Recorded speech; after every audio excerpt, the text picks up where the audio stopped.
So today we are going to talk about the highly controversial, the GNCTD amendment bill, something which has completely changed the way Delhi will be governed.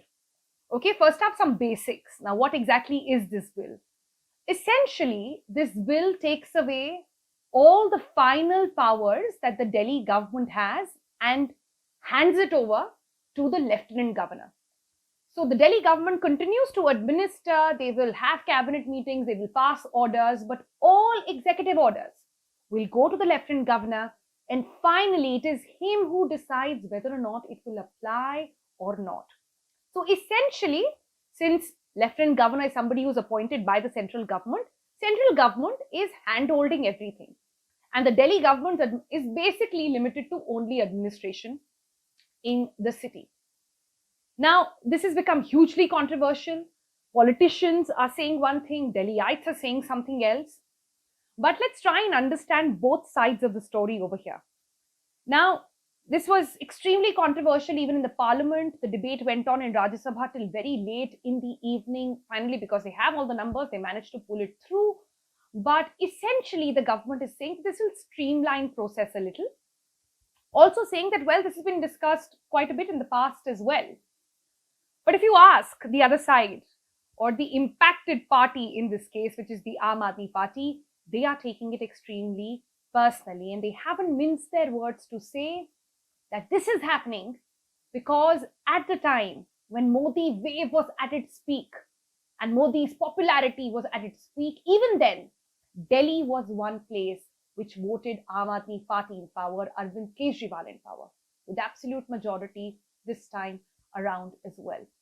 So now questions and parallels are being drawn. Why has this been done?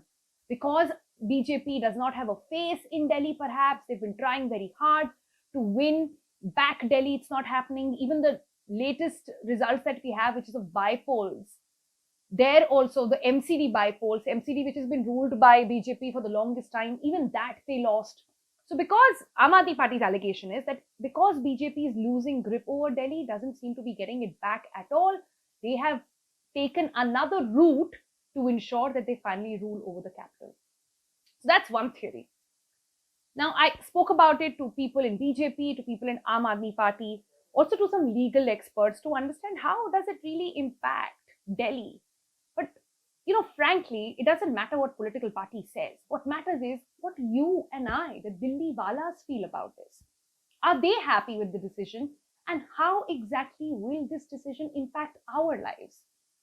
So today, for example, I have a street light which is not working in the national capital, or I have a sewage which is open, or some waste which is not getting collected, or some other issue. Whom do I go? I call up my MLA and say that please get it done. What are you doing? The MLA is accountable to me because next time if he comes and asks for my vote, I will not vote for him and I'll say that you didn't do my work. Now that accountability with an MLA, how does that stand if you have an LG? Imagine for all of Delhi, over 3 crore people, they have to then not go to their area representatives, but imagine them going directly to the LG and saying, please get this done. An LG who's not elected, who enjoys that position really because the central government chose him, what accountability does he have to do our job maybe? That's one. The second thing is also about what happens in the legal status of it all. So the Aam Aadmi Party is saying that there is a legal lacuna here. And obviously for this, they are going to go to the Supreme Court and ask them to repeal this law. They will fight it out on the streets. If I know Aam Aadmi Party at all, they will turn this into an issue as well.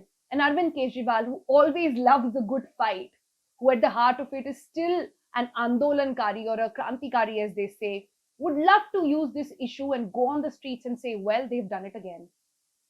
Now, technically, remember the last time there was this power tussle between the LG and Arvind Kejriwal, and they had gone to Supreme Court.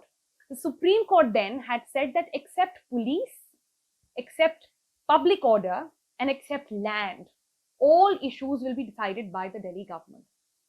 Now, the others also, all of them have now been taken away from the Delhi government, whoever it may be. It's Arvind Kejriwal and Aam Aadmi Party today. It could be somebody else tomorrow. And then there is this moral stand, perhaps, or the political stand also that the BJP had been taking. Do you know, it's so fascinating that the last 3 elections, at least, that I have covered in the national capital and I can remember, BJP asked for full statehood.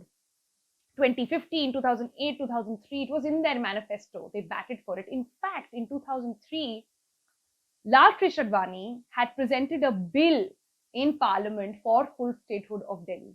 This is a massive U-turn from the position that BJP had taken then to what today Narendra Modi and Amit Shah's BJP has taken now. The Aam Aadmi Party is obviously aghast. The Congress, meanwhile, is saying, well, we fought for this entire matter of full statehood. In fact, there was one of the comments that came in that this tussle between LG and Aam Aadmi Party happens only because there are 2 different parties. That's not true. When the Congress government was in power in the center and also in the state, even then, between 2 Congress appointee, one Congress appointee and one Congress chief minister, there used to be constant tussles and constant, sort of fights happening on one approving, not approving some law or some sort of stand or the other. So this has been a constant thing. But like I said, let's return back to what exactly is it that the Delhi people want. Now, another example of this, perhaps, or one parallel that you can draw here is that, well, India is a federal structure, right?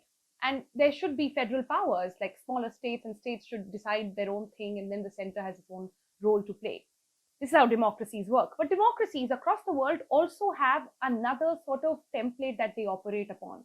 I did some research and found out that some of the biggest democracies in the world, what happens, how are their capital cities governed?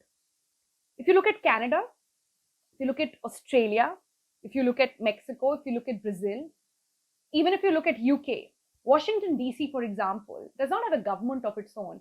It has one person who is sent into the House of Representatives, and that elected person also does not have a vote in the House. A lot of these other countries that are named, they also do not have an independent government when it comes to the capital cities. So, frankly, the international standards are going in favor of what the BJP has done. But again, I have to look, as a Delhiite, I have to look at Delhi as a place where I live and things that I need to get done. And the problem also here is, or perhaps why this might not be an example that might work, is because Delhi is 3 times, 4 times, even 5 times the population of all these capitals and the cities that I just named. Delhi has over 3 crore people. How is it possible to have one person actually look into the problems of so many people? So, well, at the end of it, I think the arguments on both these points are very good. Ultimately, it's about striking a balance. But is there a better template? Is there more confidence that as a Delhiite today, I feel I have in the LG versus my elected government? Well, that's a question I will leave you with. Be sure, if you have a comment on this, you have a suggestion, be sure to leave it in the comments below and we'll look into it and let's see where this debate goes. Bye for now.